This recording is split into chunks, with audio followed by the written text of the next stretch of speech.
nagsisigawan na sila, tunog, tunog.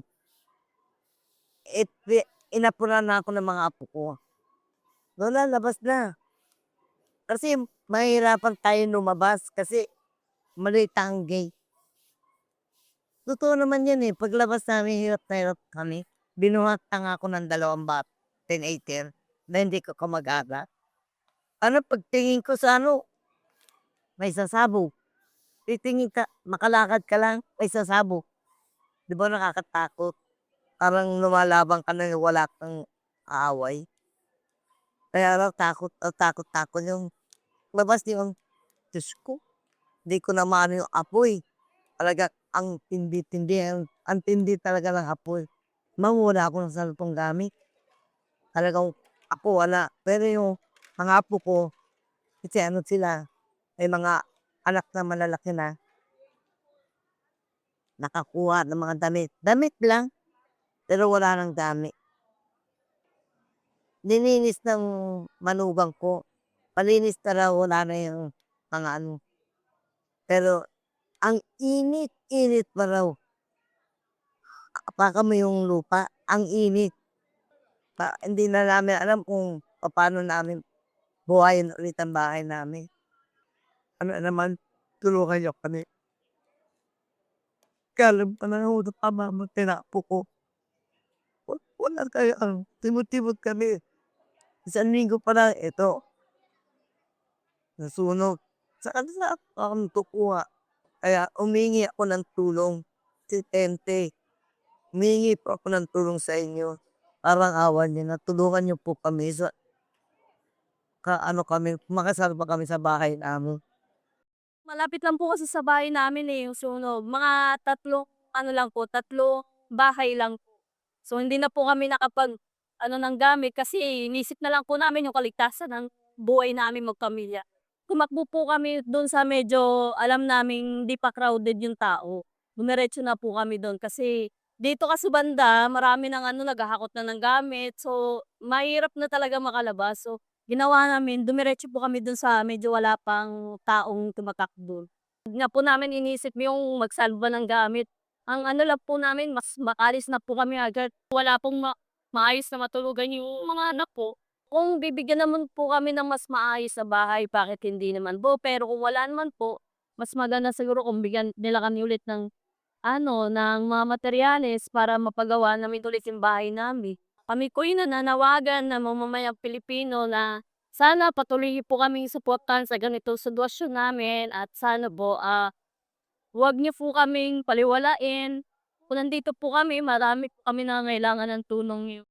Malapit lang po kami sa pinangyarihan, ma'am, eh. May tindahan ako tapos maya-maya, nagkakagulo, may sunog daw.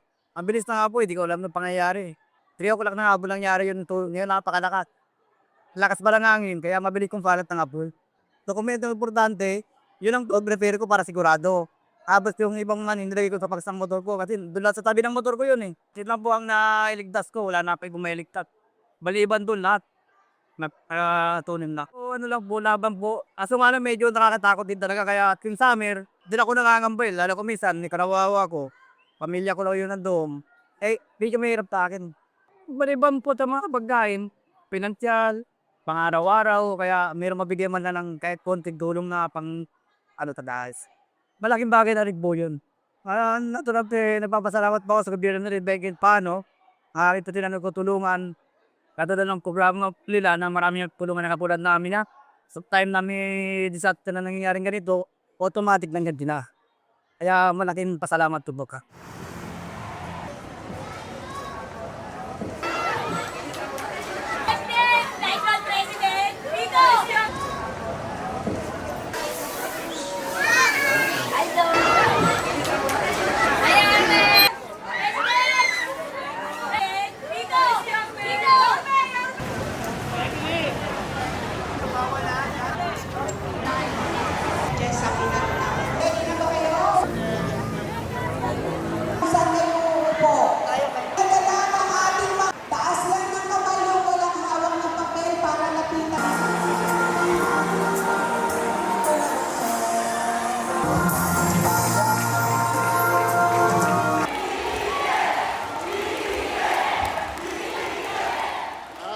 lang po ako sandali dito sa inyo upang tiyakin na nga lahat ng pangangailangan ninyo, lahat ng tulong na ibibigay ng pamahalaan ay natatanggap ninyo. Dahil po, alam naman natin, kapag ganyan ang nangyari, nagkasunog at nawalan kayo ng tirahan, dapat talaga ang pamahalaan ang magsasaklolo sa inyo. At kaya po, andito po ang DSWD, andito po ang ating mga iba't ibang ahensya ng pamahalaan.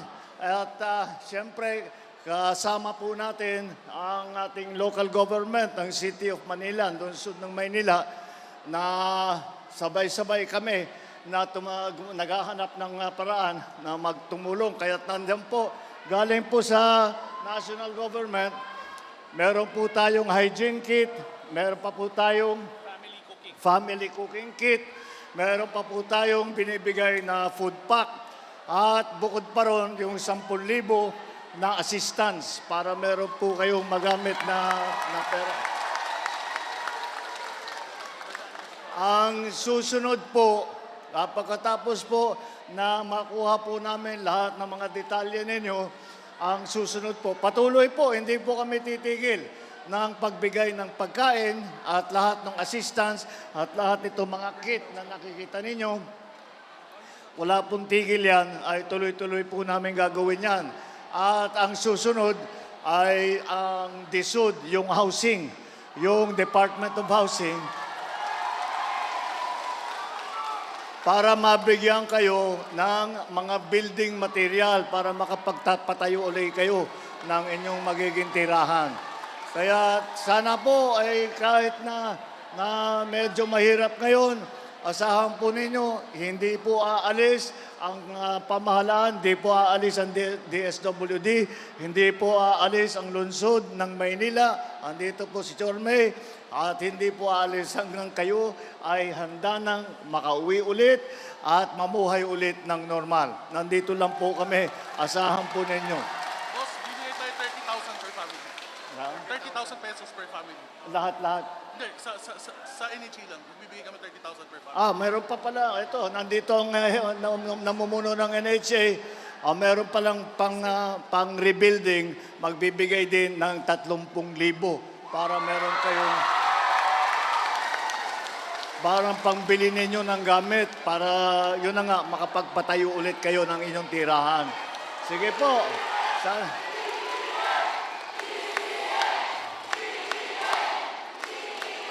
Maraming salamat po. Asahan po ninyo. Andito po kami. Hindi po kayo namin iiwanan. Hindi ko kayo nakakalimutan. Hindi kayo namin pababayaan. Maraming salamat po. Magandang umaga po sa inyo. Hindi ko kayo nakakalimutan.